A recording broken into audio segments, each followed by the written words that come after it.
जी अस्सलाम वालेकुम दोस्तों, तो हाज़र होए अज बुली बच्चे जनाब लैके। तो पहले तो बच्चे की माँ देख लो, ये बच्चा देख लो। इन्हों की वीडियो पुरानी है, तो हुण बच्चे किस कंडीशन के विच ने, किहड़े किहड़े हो गए ने, वो तुहानूं हुण चैक करवा देने जनाब। ठीक है, यह बच्चे की माँ वा, दो बच्चे आ, दोवां दे माँ ते बाप दोवां दे अलग अलग ने। ठीक है, वो तुहानूं चैक करा देने। तो दोवें नर वा, मेल आ दोनों बच्चे। तो कारगो जिथे कहोगे करवा देंगे। यह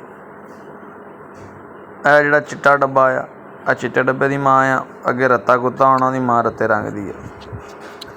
यह देख लो। ठीक है, इन्हां दी पुरानी वीडियो तो यह हुण बच्चों की उस तो पहले की वीडियो। तो एंड ते तुहानूं बच्चों की फ्रैश वीडियो भी दिखाउने आ, ताकि तुहानूं पता चल जाए बच्चे हुण इस टाइम किस एज ते किस कंडीशन दे विच खड़े ने।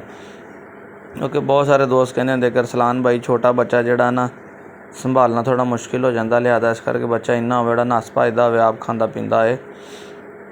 तो बच्चे तकरीबन हुण 3-3 महीने के होने वाले आ, तो खांदे पींदे आप, नसदे भजदे आ।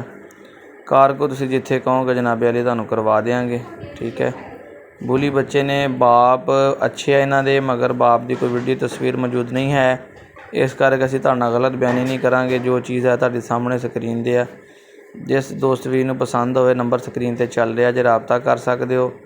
कारगो जिथे कहोगे पूरे पाकिस्तान जनाब तुहानूं भिजवा देंगे। ठीक है, जे कोई दोस्त वीर आके ले जाना चाहता हो तो साडे नाल राबता कर लवे, वो आके भी ले जा सकता है। ठीक है, यह तुहानूं बच्चे होना वेख लो। ठीक है, एक्टिव ने माशाअल्लाह, खांदे पींदे आ, भजदे दौड़दे आ।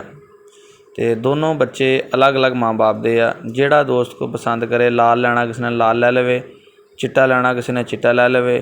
और हले तक इन्हां दे कन्नां की क्रॉपिंग भी नहीं हुई हैगी, कन्न भी इन्हां दे नहीं कटे गए। ये जरूरी नहीं हुंदा कि हर दोस्त बुली उही रखे जिहड़ा कि उहनूं लड़ाउण दा शौक करदा होवे। नहीं, तुसीं जनाबे वाली बुली शौक वास्ते भी रख सकते हो, डेरे की राखी वास्ते भी रख सकते हो। ठीक है, तो यह तुहाडे सामने खिला पिला के भी तुहानूं चैक करवा रहे हैं, ताकि ये तसल्ली हो जाए तुहाडी जनाब कि जानवर हैल्दी ने, खांदे पींदे ने। क्योंकि अपनी आदत नहीं हैगी, असीं कदी किसी नूं कोई बमार ठमार जानवर नहीं दिता। सही है, दस के देईदा जो भी चीज़ होवे, अगले ने दस दी कि भाई ये चैक कर लवो। ठीक है, जदों तक अगले दे पैसे नहीं आते उदों ही साडा, जदों पैसे आ जाते फिर अगले मालकां दा हो जांदा आ। साडे कोल डेरे ते मौजूद होवे, किते भी होवे, अगले नूं खिला पिला के चैक करा के दिखा दीदा है कि भाई ये चैक कर लो। तो कारगो का अपना असूल यह है कि जिस दोस्त ने कारगो लैने होण, पैसे पेमेंट असीं पहले लैने जनाब, उस तो बाद असीं बच्चा कारगो करवाउने आ, चाहे बड़ा जानवर होवे चाहे बच्चा होवे। तो जे तुसीं चाहुंदे हो कि तुसीं आप आओ, तो फिर आप आके चीज़ मौके ते वेख के तुसीं ले जा सकते हो। ठीक है, जिहड़ा दोस्त पैसे भेजेगा चीज़ उहदी हो जाएगी। गल्लां ना चस्कियां ना चीज़ां मेरी होगी बुक होगी, काम नहीं असीं करना हैगा। ठीक है, जिस बंदे दे पैसे आ जाएंगे, जदों आ जाएंगे चीज़ उहदी हो जाएगी, जदों कहोगे असीं भिजवा देंगे जनाब। तो चैनल को सबसक्राइब कर लिया करो, बैल आइकन प्रेस कर लिया करो, ताकि तुसीं भी अच्छा शौक करना चाहते हो तो तुहाडे तो कोई साडी वीडियो मिस ना होवे।